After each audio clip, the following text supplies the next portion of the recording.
What's up, guys? Welcome to the Chess Giant. This is Solomon Riddell, and today we're going to be going over a game by Wesley So. Honestly, he's one of my favorite players of all time, and he's pretty young, as he was born in 1993, so he has a lot of good chess ahead of him. In this game, he played against the formidable Grandmaster Varuzhan Akobian. I think this game is both entertaining and instructive. I personally learned a lot from it. So just followed basic chess principles and put himself in a great position. He ended the game in dramatic fashion, but it was really how he built up an attack that displays both his skill and knowledge of the game. So here So played with the white pieces, so let's just hop right in. e4, e6, here Akobian going for the French defense, d4, d5, knight c3. And here after d takes e4 and knight takes e4, we see that we're in the Rubinstein variation. Knight d7, knight f3, knight gf6, both sides just naturally developing their pieces here. Knight takes f6 check. Here we see knight takes f6 and c3. Here So realizes that his pawn on d4 is a strong pawn, centralized in the middle of the board, so he wants to help protect it. We see c5 trying to undermine this pawn on d4. And again, So plays bishop e3, solidifying the pawn on d4. Here we see c takes d4, and now bishop takes d4. And after bishop e7 and bishop d3, we see that both of these bishops, both on d4 and d3, are extremely active. Here we see castles from Akobian, and now queen c2. Now here, So is actually threatening to win a pawn. For example, if Akobian played something like a6, So could simply take the knight on f6. And after bishop takes f6, bishop takes h7 check. And here, So would just be up a pawn and would go on to easily win this game. So after queen c2, Akobian simply plays h6. And now we see castles. A nice move from So here, just developing his pieces. Also, the rook eyeing the queen on d8. And here we see queen a5. Akobian here is trying to create some counterplay. Here he's threatening to take the pawn on a2. So just plays king b1, defending the pawn on a2. And here after rook d8, So tries to simply better his position. He realizes that this knight on f3 would be better on e5, so he plays e5. As you guys can tell, this knight on e5 is extremely active. It's a common saying in chess that the knight on the rim is dim, right? Meaning that you want to have your knight in the center of the board, where it's more active, right? If you have your knight in the corner, it's not going to be doing much. Or on the side, it won't be doing much.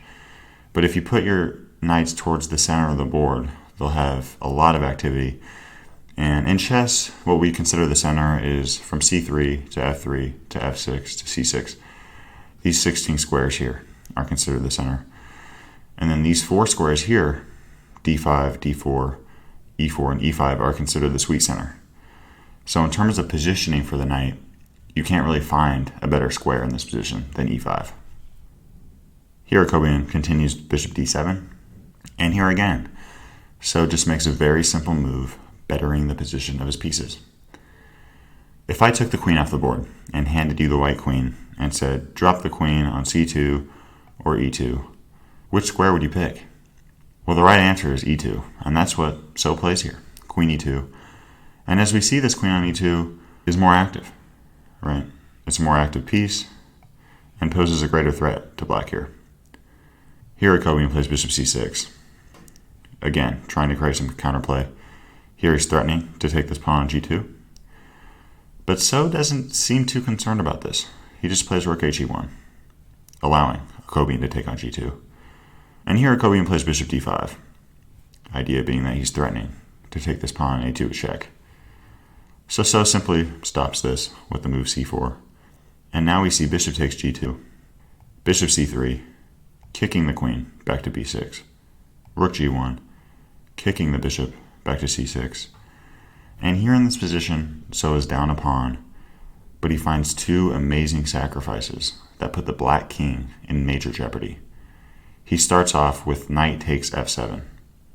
Now keep in mind, So is already down a pawn, so after king takes f7, So's down a full piece. And now he plays the crazy looking move, rook takes g7 check, giving up a rook. Now we see king takes g7 and queen takes e6.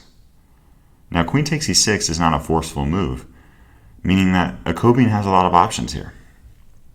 But the problem is that this queen is very active, not to mention the bishop on c3 and bishop on d3. And this rook on d1 is about to come to g1 with check, attacking this king on g7. Here, Akobian is in major trouble. He plays queen takes f2, stopping this rook g1 check threat, right? But this just allows So to take the bishop on e7 with check. And now we see king g8, and the very nice move from Wesley So, bishop h7 check. Here, Akobian resigned the game. And really, there's two options that black can play here, either taking the bishop on h7 or playing king h8. We'll go over knight takes h7 first. If knight takes h7, queen g7, game over, right? And if king h8, rook takes d8 check. Idea being after rook takes d8, we could just play bishop takes f6 check. And after queen takes f6, queen takes f6 check. And after king takes h7, just take the rook off the board. And here white is winning. So again, we see after bishop h7 check that the game is pretty much over and Akobian resigned. So wow, amazing game, guys. I hope you guys enjoyed it. Let me know what you guys thought of this game, and let me know what other chess-related content you want to see on this channel. Thanks for watching today's video. If you'd like to watch another one, you can click or tap up here. And I've got a lot more high-quality chess content on the way. So if you'd like to subscribe, you can click or tap down here. I really appreciate your support.